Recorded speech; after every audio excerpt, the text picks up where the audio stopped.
Hey everybody, welcome back to Color Conversation with me, Rick, and me, Nain, and this young man, Mark Monay. Mark Monay. What was the middle name in there too? No, I have no middle name.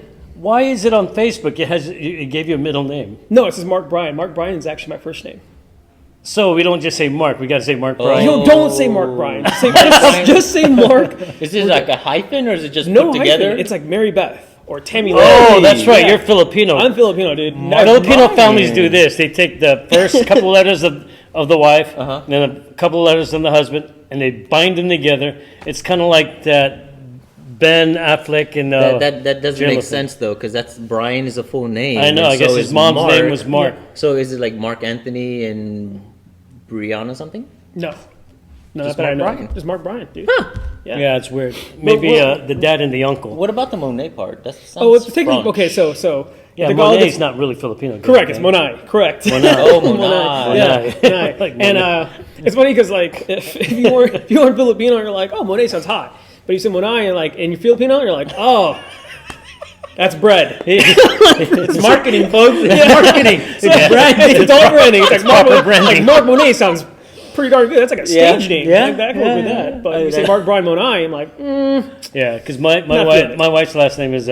Sale, but it's Saleh. oh, You that's know? that's good. Mark, that's Right, ending with see? sale. Nice. So it's like, oh, honey, look. I was there's wondering this- because you referred to her on the phone call. You were like, yeah, Melba Sale, and I was like, Yeah, is that really how you say but it? it's Saleh. It's Saleh, right? Yeah. See, I like that. killing it. So it is marketing. We can't speak Tagalog to you. You can good. Now, why is that? Why? So I spoke more of it when I was much younger because when my dad was in the military, and so whenever he would go out to sea, Sounds he'd be very like, Filipino. "Hey, I'm gonna send you back to your grandparents or my grandparents, my mom's parents, back in the Philippines." And so I spoke a little bit more of it, being younger and stuff like that. Just that's how I talk to my grandparents and family. And then once I Otherwise, he started, wasn't going to get anything. yeah, What do you want, boy? yeah. What are you saying? Peso. And,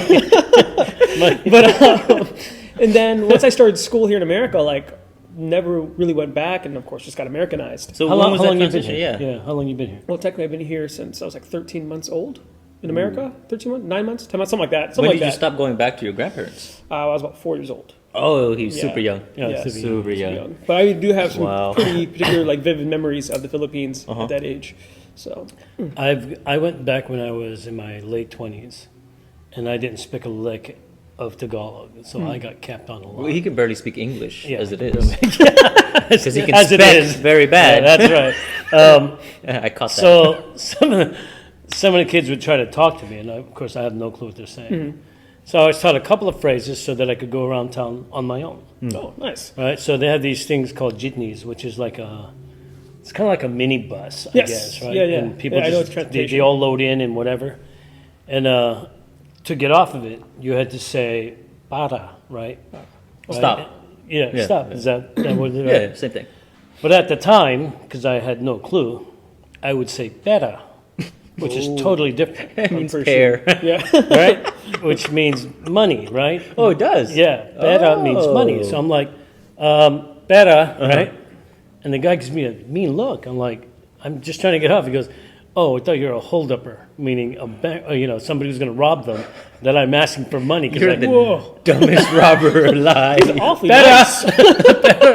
He was so polite. Very nice. And then he shot didn't have me. I didn't have a gun, no machete. All right.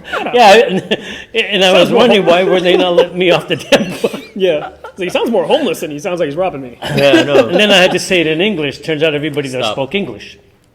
So I feel like a bigger idiot even Right, then. trying to speak the language when everybody else knew, yeah. Already speaks English. Right. So it was pretty idiotic. I'm like, never mind. Can I just get off now? I have to point out, every episode, you get dumber.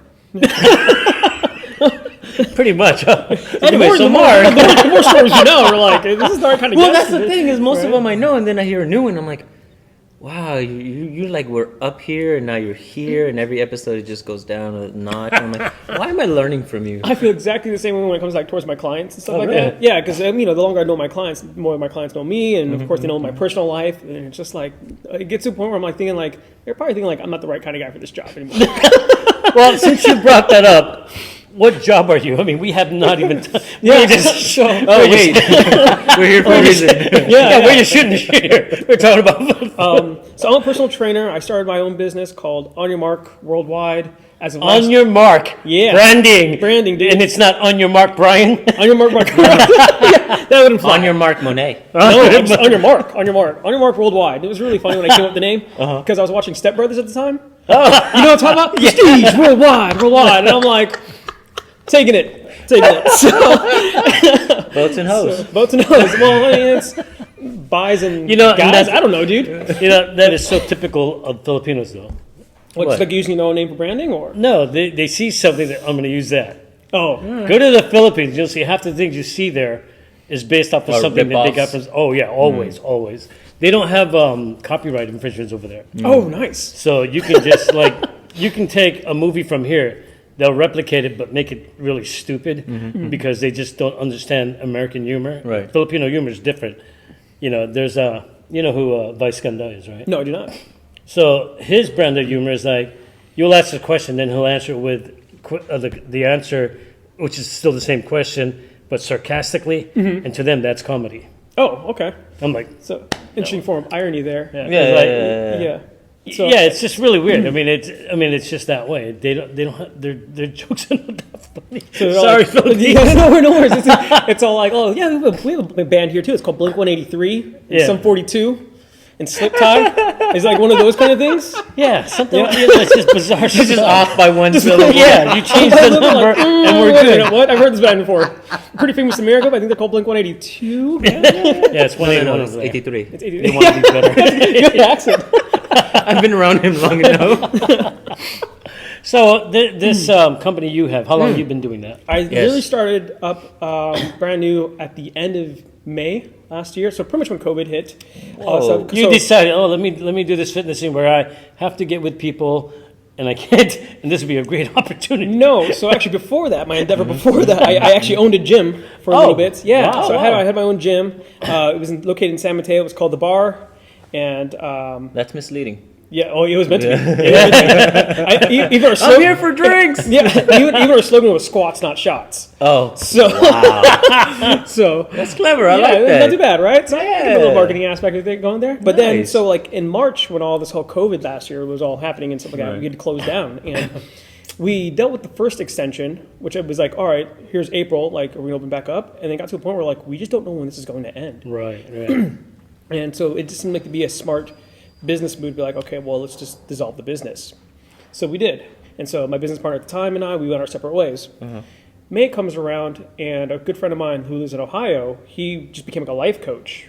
But he didn't know how to like market himself and deal with the business aspects of that. And I was like, well, funny thing, I'm trying to still do like personal training. Right. And even then, I still had clients from my previous endeavor who still wanted to do sessions, still work with me. Like one-on-ones. Yeah, like one-on-ones. But You I was doing telling Zoom? yeah, I'm doing Zoom. I do like FaceTime or whatever video, thing they wanted to use, video platform they want to use. So, but it got to the point where like they were running out of sessions and they wanted to re-up, and I was like, well, cool. So clearly the Zoom thing's still working out, and they still want to work with me. Yeah. Right. So I was like, well, just give me a minute here. I'm gonna Let me see. Yeah, let me Let me get my thoughts together. Yeah, let me get my thoughts together. Let me watch this comedy and get a name for my Exactly. Yeah, let me figure out. And On Your Mark actually came from another client of mine. It's like, you should do like On Your Mark and stuff like that, which has worked out great because I wanted to focus a lot more on like running and stuff like that. I was gonna say, On Your Mark, it really does sound like it's more geared for running and trekking and trails, that Now, sort of thing. one of our good friends and student has boasted about how you do things very differently, and we like different because when we teach the Filipino martial arts we teach it differently. Okay. We've come up with a different way of looking at things. And from what I'm understanding from our good friend Dion, you're on, you're based in. Shout out. So I'm interested in that. What is so different about what you're doing Yeah, your approach. that she was all excited by it? Oh, so Then again, she's easily excited, right? yeah. So I'm not touching that one. all right, so I'm gonna get a little sciencey here with science. like Ooh. sciencey, yeah. So the glasses aren't just for show. Yeah. Oh man, I like looking like Clark Kent there and then you being go. Superman when I'm not wearing. Wow, DC. So- Dude, I've seen some of his. Folks, we were just talking about comic books Yeah, we were. earlier, so we know. Yeah. So, So, So a lot of times when people work out, so there's 3 ways of building muscle. So there's something called mechanical tension, metabolic stress, and eccentric damage. So those are the 3 main ways to promote what they call. I don't know any of those. Yeah. So Dumb. Explain all 3. Yeah. So I'm going to explain all 3. So mechanical You sounded like the penis character. So, I'm just gonna wear my mask. so mechanical tension is more based off of strength, like how heavy you go, how many sets, how many reps, Okay. things that it goes hand in hand with something called progressive overload. And so the idea of that is just like you try to get stronger and stronger and stronger, and then move up. You know, you're progressing your performance So that like way. powerlifting, every That kind of few stuff, yeah. sessions you add, Add some 2.5 more weight. pounds. That sort of Exactly. thing. Metabolic stress. So the best way I describe it is Muhammad Ali had a quote. He said, "I don't start counting till it starts hurting." Wow. So you could do Yeah. 100, and then he would start 1, 2, 3, 4. Yeah, and then go exactly. into that. So that's my current approach on fitness right now, where it's actually a missing tool. I think a lot of people don't focus on in terms of building muscle and getting results. So even my class isn't like, okay, your goal is just to last like 40 seconds. I don't care about the reps. And you'd be surprised how many people like hit failure and still continue to try to move forward. And so that's particularly my main approach right now. Doing with like resistance bands, dumbbells, body weight, what you call it, with like at-home workouts and like personal training and all that stuff like that. And then the third one, which doesn't necessarily matter, more so, well, it's difficult, but it's called eccentric damage. And eccentric damage is when you focus a lot more on the negative of the motion than the, I guess you can say positive or the concentric of the motion. I know I'll get all sciencey. I apologize. No. No, we it's get okay. it. We're So- stupid, but No, some of them might Dumbing get down, instead of being the push, you doing concentrate Focus more on on the negative, coming right? down, so like, yeah. so if you're, so I usually use like eccentric damage when I'm trying to teach like a woman how to do like a pull up, right? So like a lady, like it's hard for ladies because they don't have naturally that upper body muscle and strength to just. We're not being sexist. It's Not just being science. just biology. Science. My bad. Have you seen If it makes you feel Dion? better, ladies are better at swimming. Technically, Dion though does not fall into that category. Not at all. No, she's a beast. Yeah. But I've worked out with her before. That's and no joke. so like if you're trying to teach like a lady how to do a pull up, it's kind of. Yeah, you can do the mechanical tension aspect where you're trying to take like a lat pull down bar and you're just doing it like that and you're just getting stronger that way. But you still need the experience of actually pulling yourself up to a bar and then Right. having that control. So the best way to do it is like through eccentric damage. You would jump up, get your chin above the bar, and then control the down. control your down. And that in itself is still actually beneficial in terms of like promoting muscle building.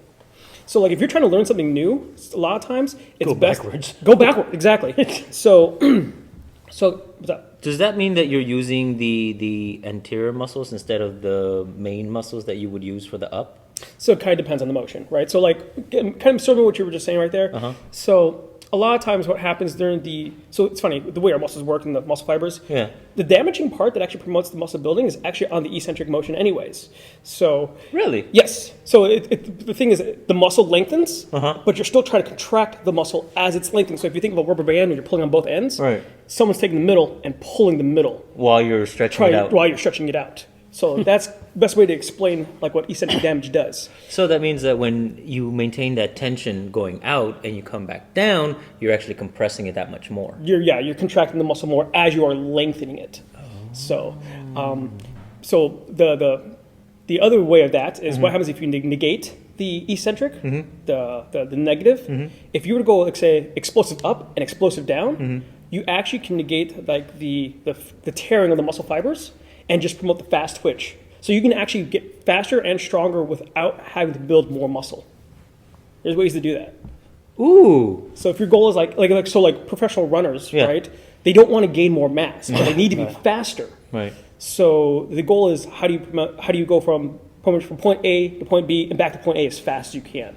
And so you can actually train your body to do that without actually promoting more mass. So it's like doing shuttle runs. Things like that sort of. Yeah. Yeah. Or like if you're doing like deadlifts, right? Most people go really, really heavy, and if you control the eccentric, that's where like a lot of the issue starts to happen. Not issues, but like The building of the contracting, muscle, building yeah, of the yeah. muscle on the eccentric. But it's also caused like a lot of lower back pains, right? Yes, Stuff it like does. that. Yeah. But if you were to go up really, really fast and then drop really fast, you'd be amazed how many more reps you could do, and the fact that you actually won't build more muscle per se in doing so. But you do build strength. You can, you promote the fast twitch. Huh. So That's Yeah. interesting. Yeah, folks, I have a dumb look on my face. Because, All right, so So the idea then, He's gonna what dumb would it down for me. translate for the martial arts and what we do. You know how we go 100 miles in Yeah. and 100 miles 200 or miles. 200 miles back out? Right. All right, so that's building our speed without building muscle. Right. Yeah. When we slow down and we do our 1s and 11s, we're contracting the muscle more, so Now we're we're actually doing it. building, which is why our shoulders are wider, but then when we expand, our arms don't get any bigger. Right. Because it's always coming back just as fast, if not faster, than when they go back out. Yeah, I got it. Right. That's why, like in martial arts, it's almost kind of somewhat of a detriment to be bigger, right? If you're trying to focus on speed and power. Yeah, and well, yes and no. No, correct. Yes. Right. Exactly. Depends on the Depends how weight you class. utilize Yeah. your body in that Yeah, sense. because with what we do, and I mean most Filipino martial arts masters, the guys up on top, especially the old monos. Black belt. This is it. This is their black belt. You have that belt. It's a good way to look at it. You're the top guy. You got the barril. Yeah, you got that.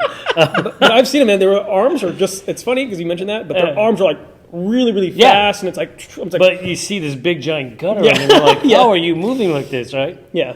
Yeah. So same concept, but we're using it.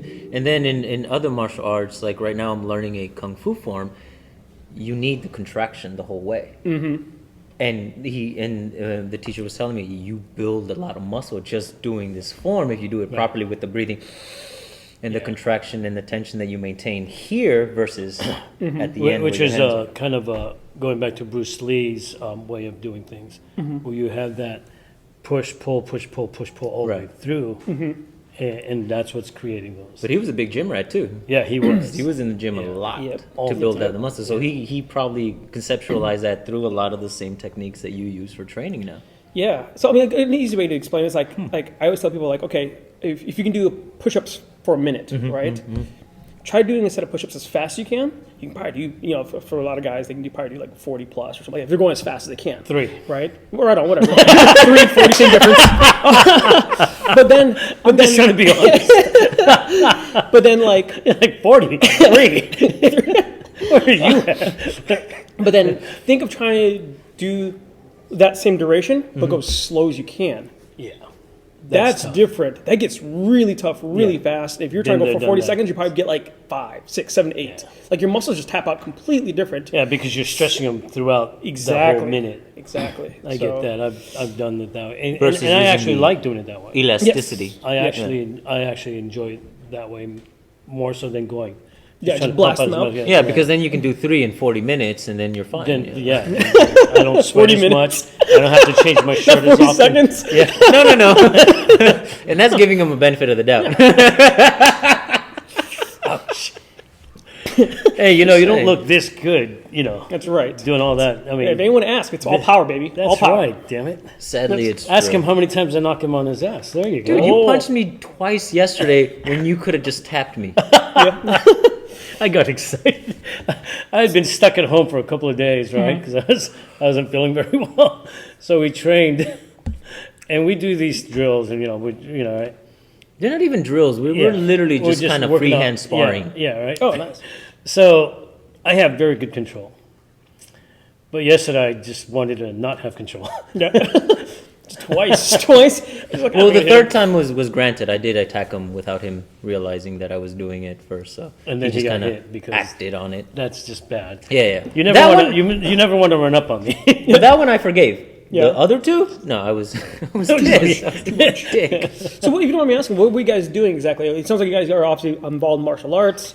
So, I'm kind of So curious. we do, because at the level he's at, he just made first degree black belt. Oh, nice. And so the way I teach him is totally different than I would teach a regular class because of the level he's at. And you have to understand that we look more at the mental aspects of training, the things that are behind what's being shown. Right. Right? You might do an exercise, let's say pulling up, right?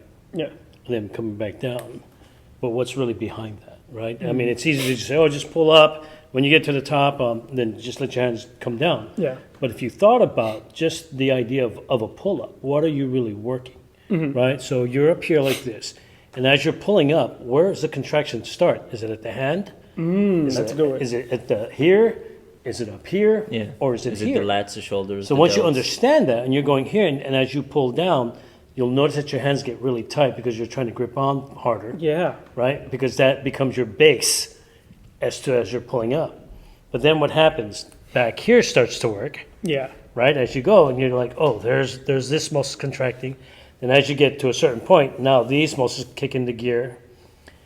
Because of all that knowledge that you now have, when you're doing things, you can do it. Oh, I don't have to do the pull-up. I can do something that relates to the same thing. So now when I'm throwing my stick, oh, there's that Muscle memory. there's that whole motion of boom, okay, Right. now I can. Oh, right on. Right? So that's how we look at it. So yesterday, you can tell them what the class was. He gave me a stick. And he says, we're going to use one stick. And then I grabbed one, and then he had no stick. I said one stick. I was like, oh, you meant overall. Okay. Attack me. And then he hurt me. Yeah. And That's then he it. asked me, how am I able to do that? I'm like, because you're better than me. But the overall lesson was, what are you really paying attention to in the moment that these things happen? This organic idea of a fight that's chaotic. It's not going to be set to any rhythm or any base standard. So how do you become prepared for something you don't know is going to happen? Now, And- mind you, when I tell him to strike me, Yeah. he can do any gazillion strikes that he wants. Oh yeah, it wasn't like he said, "Oh, Nothing's attack me pre-planned. on Attack this me, side." yeah, exactly. No, because I threw out this hand first, and then I brought my stick up here, and he just kind of stopped it with his forearm. It just kind of slid down, and then we stopped there to explore what could happen next. And he was on the receiving end of it, and then he was on top, and then I was. We just went back and forth with the ideas, but the overall concept was how, in real time, without having to stop, without taking the moment to analyze the situation, can you get the better of it in real time? Oh And man, that's right? yeah, that's pretty gnarly. I mean, at that point, you're right. You're trying to figure out body language already. See, and then that's the basic answer, and that's because there's an equation that you learn. Okay, when somebody throws a punch, it looks like this. When somebody throws a kick, it looks like this. But the thing is, we don't have any of that in what we do. Oh, We just have, okay, you develop your mechanics, now use them however you need to use them in that given moment. And it could be up here, it could be down here, it could be here, it doesn't matter. You've developed enough of the mechanics that everything is going to be strong. So what he does then is just take a simple concept of understanding things are going to change. And that was the lesson, which sounds like, okay, well, that's kind of a given. But how many people actually train the idea that things are going to change? If you learn how to do a technique that's all up here based on a punch that's coming straight out, what if Yeah. that straight punch never comes? yeah. Can you use that technique? Most likely not. Right. Right, and that's the most basic standard. So instead, if we teach you the concepts behind why that technique would work in that instance, and then you apply the idea that, well, it's going to change. It has to change. The person could be taller, shorter, faster, bigger, stronger. It's never going to be the same as your training partners. So if in your head you already have the concept that things are going to change, your mind automatically takes all that understanding, rewires it in the moment so it can become useful.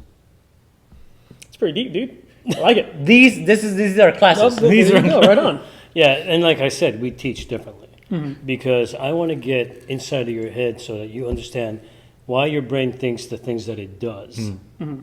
And why, when somebody's getting ready to throw a punch, you're going to do this, but he goes and he comes up here. Yeah. But you still did this. Yeah. Why? Because your brain makes the connections. So you're focusing a lot more.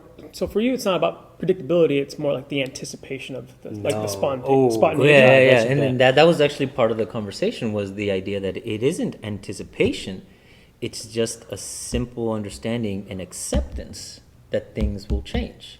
Okay. If you That's- anticipate, that means you're Looking for something yeah, specific. you're waiting for something to that's a happen, good way which to look at means it. now Great way of looking at it. you're focused on that one thing. If that never happens, something else happens. Now you have to retract all these muscles. You have to tell everybody to stop, and then re-engage Redirect, yeah. to this new thing that's happening. Why would you do that? But if you just move and move and move, and as things happen, you're throwing it out. Oh, he's changing. Oh, I can change too. And then everything becomes organic and it just grows. Your mindset is still focused on your overall goal. Yeah, of all the right techniques and stuff. You're not bogged down by any one technique or any anticipation of anything specific. You just want to get out of there, or you want to get the better of it. Think of it this way: that when you're going to get into a fight, is the guy going to tell you all the things he's going to do? No, First, I'm going to throw a right hook, then a left punch, then an overhead. Right? You have no clue. We're not psychics. We can't know that. So why would you prepare for any one thing? Right? Yeah. That just defeats the purpose of you getting into a. This is a real fight. You Yeah, have no clue. yeah. what To to tie it do. into what you do, sorry to cut you off. No worries. You're developing the body. I mean, you're strong. I've seen some of your videos on you exercising. It's pretty crazy. You're holding yourself up. I think it's like a garage thing or a second story balcony. Yeah. And you're pulling yourself up. I'm like, what the fuck? Yeah. I have to jump up to it too first. But No, it's okay. It's that first initial one, right? But you're developing the body to have the strength, this articulation, your joints. You're physically strong. But not everybody has the time to develop that right away. So if we teach you to be mentally strong, then later on you can adapt and grow your body how you need to or want to, or even stay the way that he is and still be able to get the better of a situation where you're being attacked. And that's overall really what we teach. What people do afterwards, that's on them. Nice. That's good. I'm glad you approach it from like almost like a inward to outward, right? Exactly. As opposed, Yes. yeah. Yeah. Internally, then if externally. you can get it here, it's going to translate here automatically. Right. Right? I mean, you even know that Yeah. is what you do. Well, have you to- said your business you must- partner is life coach. life coach, right? Yes. So how does that work with what you do, and how do you two? That was the whole idea. So like we have this like our mission statement is mastering movement and mindset for a healthier planet. Ooh. So we I like that. So how you perceive the world and how you I guess you can say behave in a particular environment is just as important as being aware of how your body moves.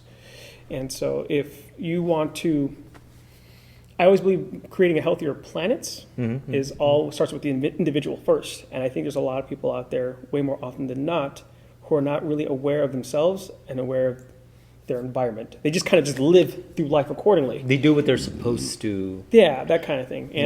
And I think there's a huge gap within that I think a lot of people will go through where they just don't realize like, hey, I actually can be in charge of my environment, my micro environment, if I get in charge of my own self. Yeah. And so my business partner, life coach, that's what he's trying to force. It's like, okay, look, you want to be a healthier person, you got to first view yourself and the world differently, because the way you're being right now is not making you want to better yourself physically. Right. Right, because why And then- bother? Yes, exactly. And then